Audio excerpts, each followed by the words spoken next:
Yo, j'espère que vous allez bien. On va se retrouver aujourd'hui pour une nouvelle vidéo. Donc pour essayer de deviner un peu comment va être la méta après les nerfs qui auront lieu sans doute mardi 16 novembre. Et en l'occurrence, on va s'intéresser au paladin. Donc paladin face à un voleur garotte qui va sans doute reculer. Peut-être qu'on peut envisager qu'il aura un bon match-up contre le voleur garotte et de manière générale contre voleur.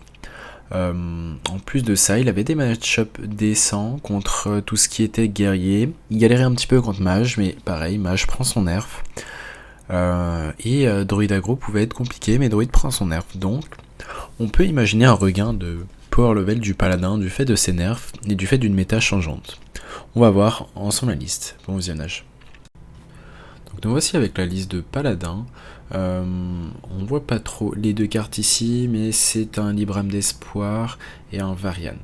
Donc voilà, pour le reste, une arme à 7, une 5-5 qui donne Furie des Vents au serviteur adjacent, une Libram de Justice, Barov. On joue donc de balai, l'idée c'est de faire rusher Barov ou de faire des clears avec Libram de Justice ou simplement de faire rusher des créatures qui vont pas coûter cher comme la 4-5 qui va réduire son coût.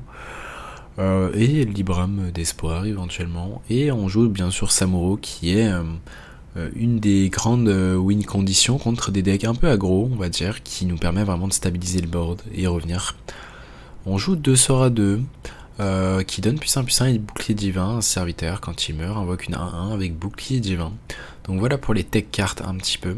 Et on joue donc la nouvelle carte qui est le petit perroquet du paladin, qui va s'avérer très fort, même si c'est juste pour un Libram, donc il va répéter le dernier sort que vous avez lancé sur un des serviteurs alliés. Alors, ça va se retrouver très fort si vous arrivez bien sûr à faire Libram d'Espoir sur une de vos créas, donc vous soignez juste une de vos créas, et globalement vous aurez une 3-4 pour 4 qui réinvoque une 8-8 provocation. Donc en termes de body et en termes de tempo, c'est très fort. Donc voilà pour la liste, on va se retrouver ensemble pour une game. Donc nous voici de retour avec la liste. Je vais en profiter pour mettre le tracker juste après. Donc on va garder ici seulement la 2-2 qui pioche. Hop, on va faire la petite manip pour mettre le tracker en attendant. Voilà, c'est fait. Ok. On va attendre que le tracker se lance pour ensuite parler des cartes qu'on va garder au mulligan. On va garder bien sûr là un 3 au mulligan. Et bon, est-ce qu'on peut avoir la liste? On a la liste, parfait. Donc là, un 3, vous allez la garder au mulligan.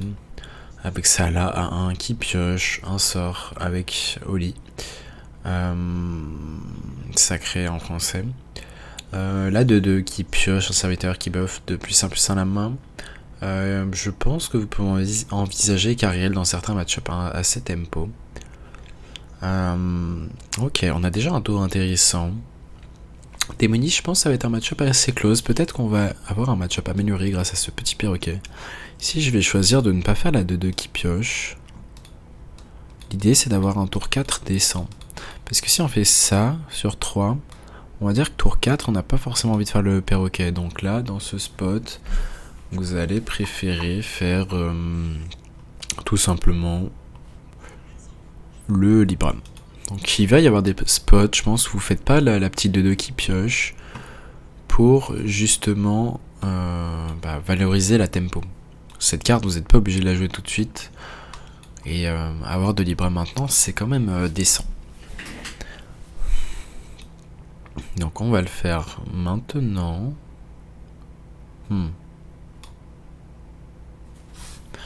La raison en plus de ne pas l'avoir fait le tour d'avant, c'est que du coup on se donnait une pioche supplémentaire, donc potentiellement un serviteur en plus à buff ici. Ici c'est le tour de là-haut. Donc à voir ce qu'on fait. Je pense qu'on reste sur le plan de jeu de faire le perroquet. L'idée c'est que c'est pas trop mal d'avoir 2 Libram maintenant. Ok, il a ouvert droit un raise dead, j'imagine ça veut dire qu'il voulait faire une 8-6, Hero Power 5-4. Ok, pas du tout. Un gnoll brûlé, ok, c'est pas ouf en termes de cartes brûlées. Ok, la question est qu'est-ce qu'on va faire? Je pense qu'on peut piocher un serviteur. Ok, on pioche le balai. On n'a pas eu d'autres réductions de Libram. Donc oui, les réductions de Libram, bien sûr que vous allez garder. Hein. Que ce soit les 1-3 ou les 4-6 pour 5 tout simplement. Il va avoir le trade ici. Il a 7 sur 8 sur la quête. Donc ouais, cette liste à voir si elle peut battre Demo. Je pense que vous avez un shot contre Demo, mais le match-up est loin d'être pour vous. Ok.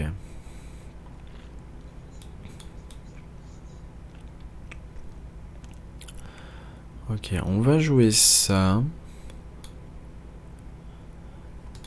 Donc on va avoir quoi, une 5-6. On va les donner bouclier divin. L'idée c'est qu'on ait dans l'idée une créature qui survive.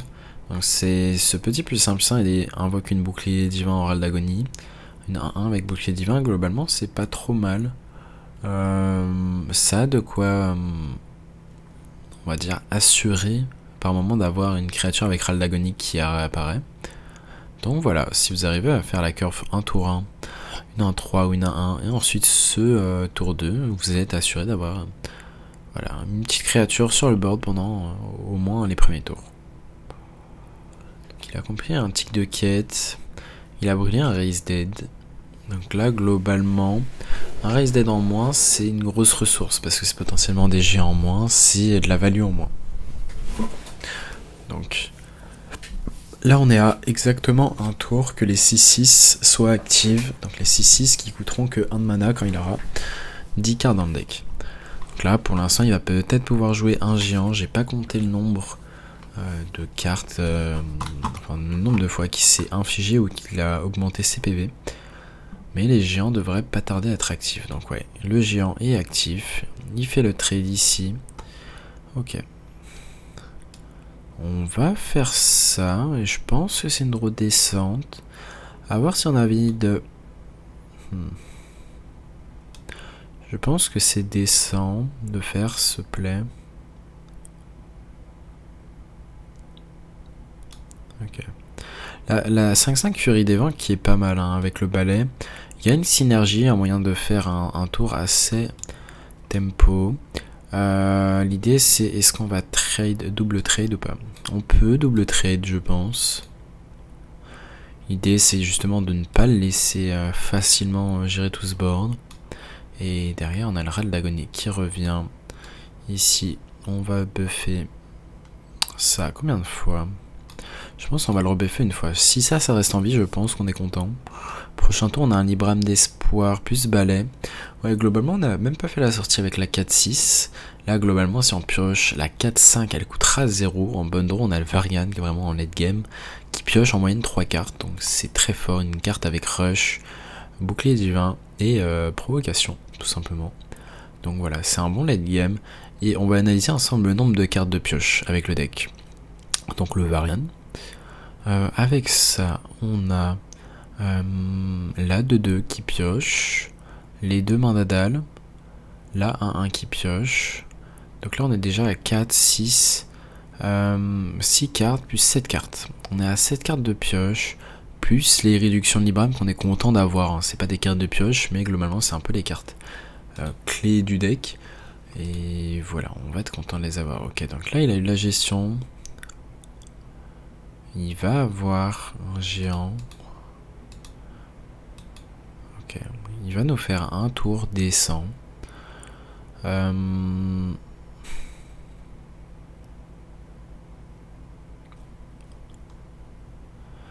Ok. On va réfléchir si on préfère faire ça ou ça. Je pense qu'on va préférer faire ça.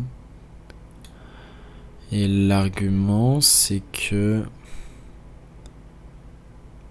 Ok, on va juste réfléchir si on joue le balai.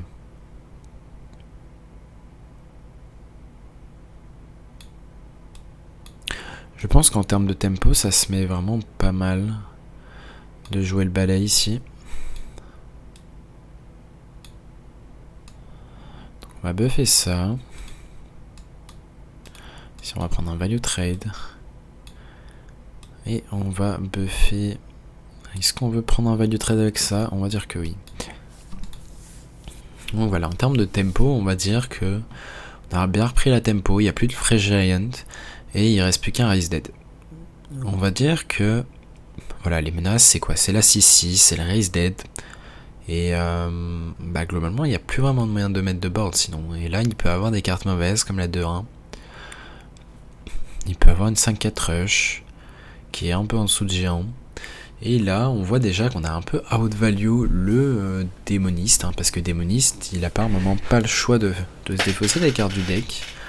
Bon, après, je pense qu'il aurait pu éviter cette overdraw de Raise Dead. Ok, a priori la 8-8 je pense qu'elle restera en vie, il lui reste une 3-3 et peut-être un sort à 2. Mais il faut exactement ce séquencing.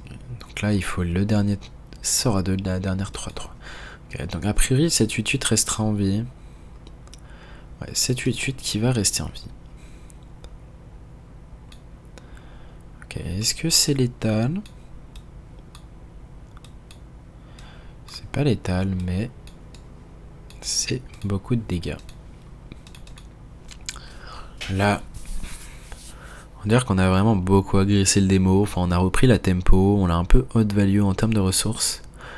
Il reste une AOE A4, mais je pense pas que ça suffira. Il peut mettre AOE A4, faire la 3-3 qu'un fiche 6, à mettre 10-10, mais derrière, il doit survivre à 2 ticks d'armes. Ok, il a pas l'air d'avoir le sort à 4. Ok, est-ce que c'est le dernier tick de quête, je crois?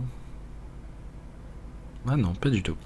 Ouais, maintenant la quête est si lente que voilà, ça prend énormément de temps. Donc là, on est sur Serveur Amérique. Je pense que voilà, je jouerai aussi le deck en stream après les nerfs et peut-être même avant si justement il n'y a pas beaucoup de voleurs carottes. Donc voilà, n'hésitez pas à regarder ma chaîne YouTube qui est dans la description, à rejoindre le Discord si vous voulez partager des decklists, discuter de decklists actuels et pour plein de choses, vous entraîner ou n'importe quoi, pour parler simplement. Ok, donc il nous a fait le dernier power turn avec un raise dead de la 6-6. Est-ce que c'est checkmate?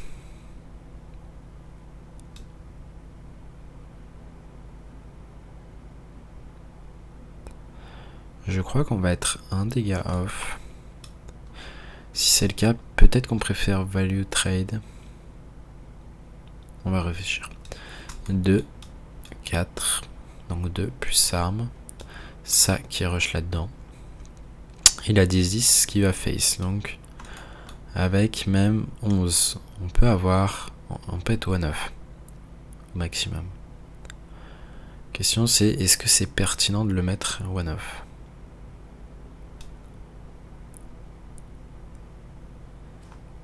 Je suis pas sûr.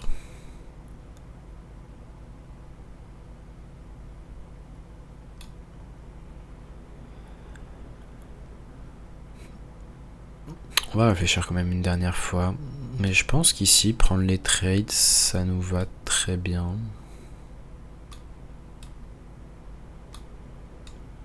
Wait, my bad. J'aurais dû évidemment ici invoquer lui avant. Enfin, si je comptais le faire rusher, sinon ça changerait absolument rien. Mais par principe. Donc là, il a l'AOE à 5.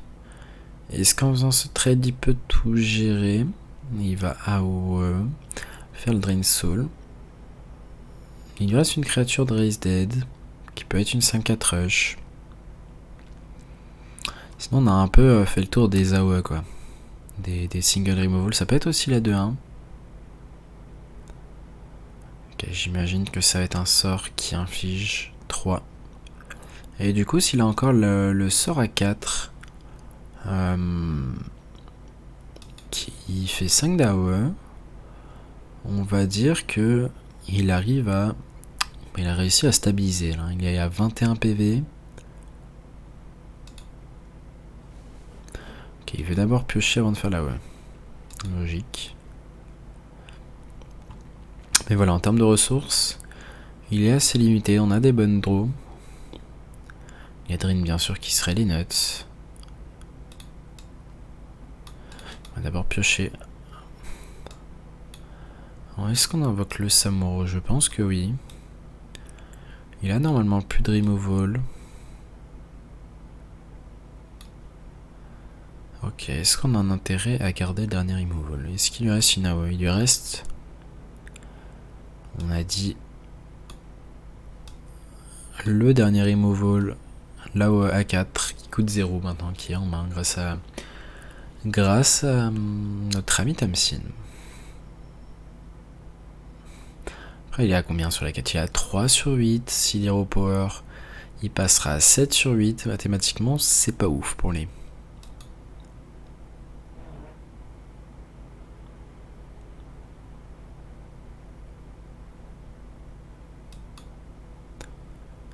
Ok, il a une AOE qu'on savait. Et là, un full clear du coup. Prochain tour, il va pouvoir jouer la 7-7. Normalement, c'est qu'il a plus de removal. Ok, est-ce que ça a changé quelque chose? Non, absolument pas. Hormis le fait qu'on est blanc. C'est bien triste. Combien de serviteurs? Là, il fallait juste un serviteur qui puisse stick. Globalement, on avait 1, 2, 3, 4, 5, 6, 7, 8, 9. Bonne draw. Après, est-ce qu'on considère cela comme une bonne draw? Ouais. Plus ou moins. La question c'est, est-ce qu'on va vouloir trade ici?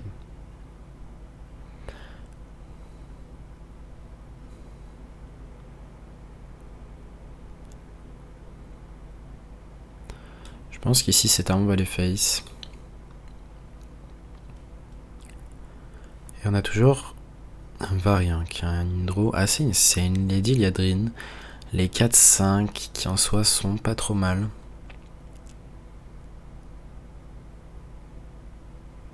Ouais, je pense qu'on a potentiellement perdu la game parce que on a blanc trop tôt à la fin. Donc là, on prend 4. Prochain tour, on va prendre 5. Plus 6. Plus 2.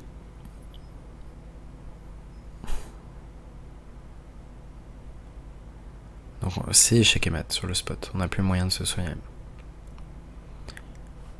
Et Barov. Ouais, globalement, les draws de la fin se sont mis assez mal. On n'a jamais eu notre 4-5 qui coûte 0 et qui nous aurait permis vraiment de prendre la tempo assez facilement. Donc je pense qu'on s'est un peu fait voler la game. Enfin, de manière générale, il y avait plus de chances statistiquement de gagner cette game en termes de bonne pioche. Parce qu'à la fin, quasiment tout nous est gagné. Mais voilà. Il y a des tours clés où il faut pas blanc. Et c'est arrivé à la fin. On va se retrouver ensemble donc pour une deuxième game. Voici de retour pour la deuxième game. Cette fois-ci, on va renvoyer Liadrine et l'arme à 5. Et on va garder nos cartes de pioche. Globalement, voleur, c'est le mauvais match-up. C'est le deck pour lequel il faudra attendre les nerfs de ce deck pour pouvoir rejouer le match-up contre voleur. Parce qu'on se doute que c'est un voleur Garrote.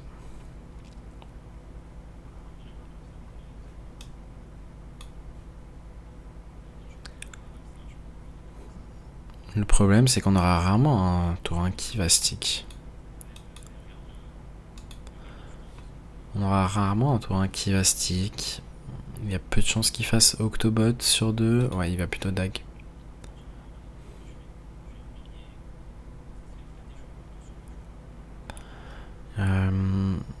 La question c'est, est-ce que dans ce spot on peut se permettre de pièce de 2? Je pense pas. Je pense que la pièce est trop importante pour justement le tour 7. Donc là, très important d'identifier que là maintenant on aurait pu certes faire la pièce, mais en termes de tempo c'était pas ouf. Enfin en termes de late game.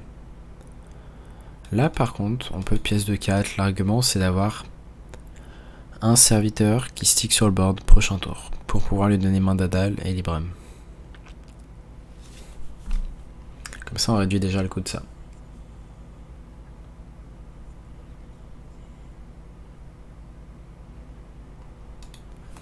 Ok, passage secret peu troll. Donc là, le deck a tellement de... Le deck a tellement de pioches que voilà, c'est dur d'avoir un bon match-up. Hein. Il suffit qu'on perde le board et... On va dire on se fait un peu out value. Et out tempo surtout.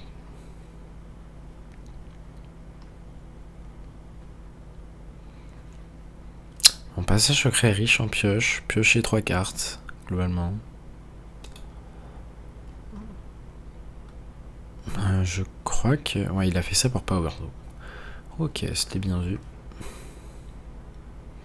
En bonne draw, on a l'autre intro. Ok, la main elle coûte très cher ici. La main coûte cher. On va refaire une main d'Adal. L'argument ici, c'est de piocher. Pardon. C'était de piocher ici.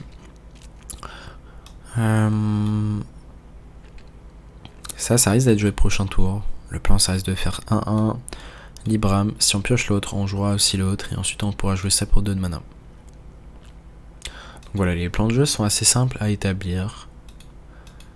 Globalement. Ok, il risque d'y avoir un balai plutôt dans le tour.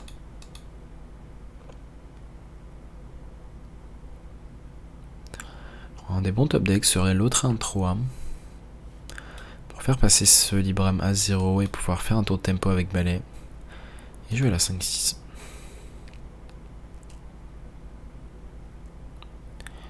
J'imagine qu'il compte Shadow Step quelque chose. La question c'est est-ce qu'il va grid le fil contact? Non, il n'a pas grid. Il aurait pu le grid en se disant que il nous fallait exactement Samuro pour gérer son fil contact. Ouh, très bonne pioche ici. Très bonne pioche. On va buff ça. L'idée c'est qu'il y a plus de chances qu'il tue ça que ça. Et là on va se prendre le genre de tour qui justement normalement on s'est perdu le tour suivant. On connaît le deck, hein, on connaît le voleur Garrotte. On a beaucoup de games avec le deck. Et là, normalement c'est checkmate, à moins vraiment qu'ils choisissent de nous donner la partie, hein, ce qui n'est pas impossible. Car tout le monde ne maîtrise pas le voleur Garrotte.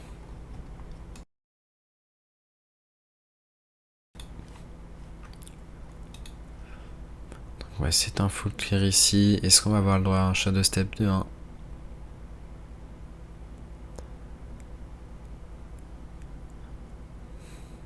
On a beaucoup de sorts, beaucoup de cartes réduites en main. On est mort tous les jours, prochain tour.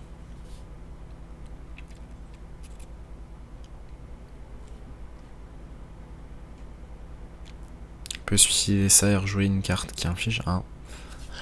Après, c'est peine d'erreur.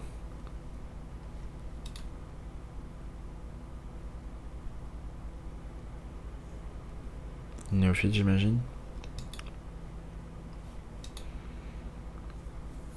Bon.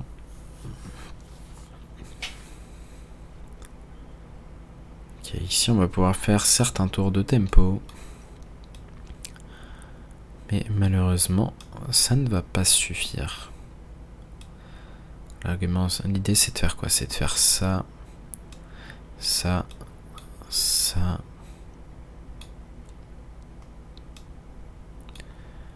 Ça.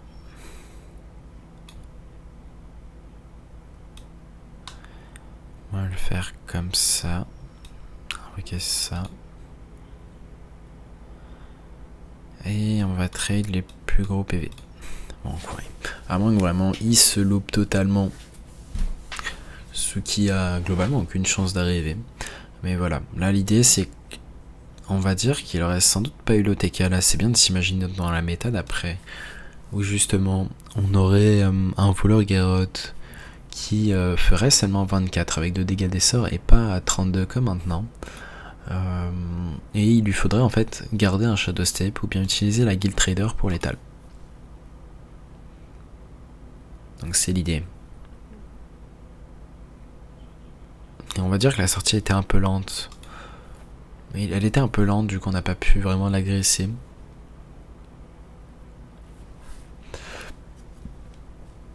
Mais voilà, contre on va dire une liste un peu plus tempo, une liste arme, peut-être qu'on arrivera à être devant. avec ce paladin. Donc on verra après les nerfs. Mais le paladin post-nerf aura du potentiel, clairement.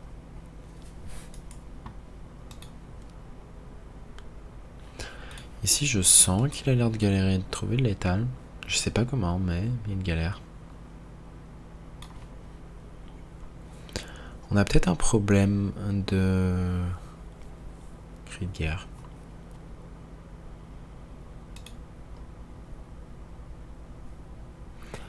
Ok, je crois qu'on a des outs létales ici. Top deck sort à 0. Oh, attendez. Notre ami qui vient de totalement te choquer. Donc, vous voyez qu'il faut jamais qu'on cède une partie. Et vu qu'on a un être gentil, on va le laisser mourir tout seul. Donc voilà, ça me choque pas globalement, à moins d'arriver en top légende et surtout qu'on est sur serveur Amérique. J'ai remarqué que moins de joueurs savent bien jouer Valor Garrote sur serveur Amérique, contrairement au serveur Europe. Donc voilà, on va en lancer une dernière. Et nous voici une dernière game contre un Warrior. Le match-up m'intéresse beaucoup parce que je pense qu'on a moyen d'être devant. Il faut une bonne sortie Libram certes, mais il y a clairement moyen de battre Quest. Je pense avec une bonne cœur vous battez Guerrier Quête, qui est un deck très solide hein, parce qu'il ne blanque rarement. Donc voilà. Ça va être sans doute une main natale.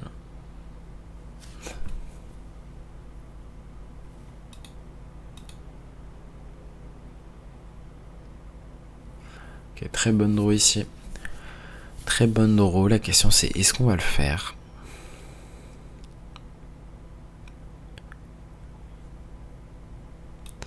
Je pense qu'on le fait ici.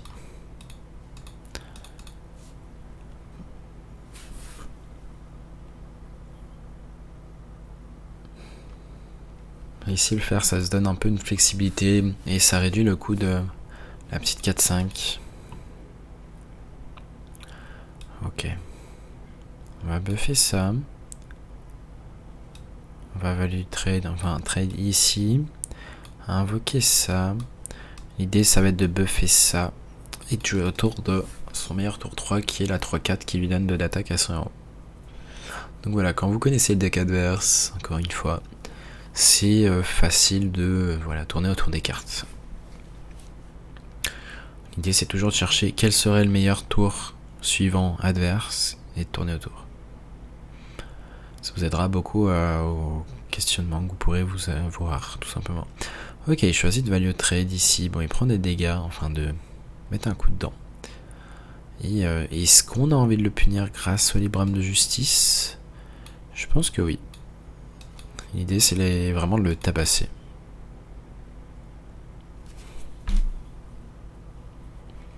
Donc l'Aldar est très bien. Hein. On a une sortie Libram correcte. La 4-5 en 4 top deck, elle coûtera rapidement 0. La 3-4 nous donne un Libram supplémentaire et un Libram supplémentaire moyen de tabasser. Hein. Globalement, le perroquet vous permet d'augmenter les chances d'avoir un Libram en plus ou de faire une sortie assez neutre avec le Libram d'espoir. Ok. Donc on va faire ça. On va mettre un tick face. Il n'a pas tous les jours la gestion sur 7-5-7. Voire très rarement. Il est au deuxième tick de quête. J'imagine qu'il veut jouer la 2-5 qui invoque une arme.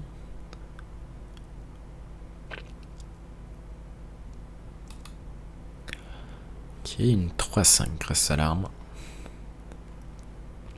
J'espère que les coups aillent face. Au moins un. Ok.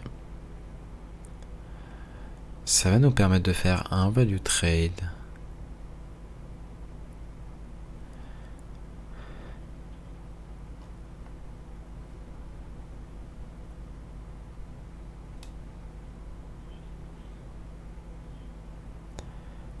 Je pense qu'on va jouer ça. La question c'est est-ce qu'on trade? Je pense qu'on va face. L'idée c'est de smork.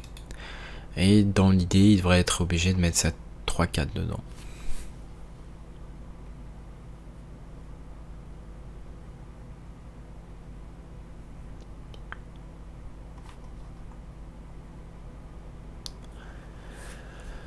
Donc voilà, en termes d'agression, on l'a bien agressé. En termes de PV, l'idée c'est qu'il va essayer de stabiliser jusqu'à sa quête et encore. Ok.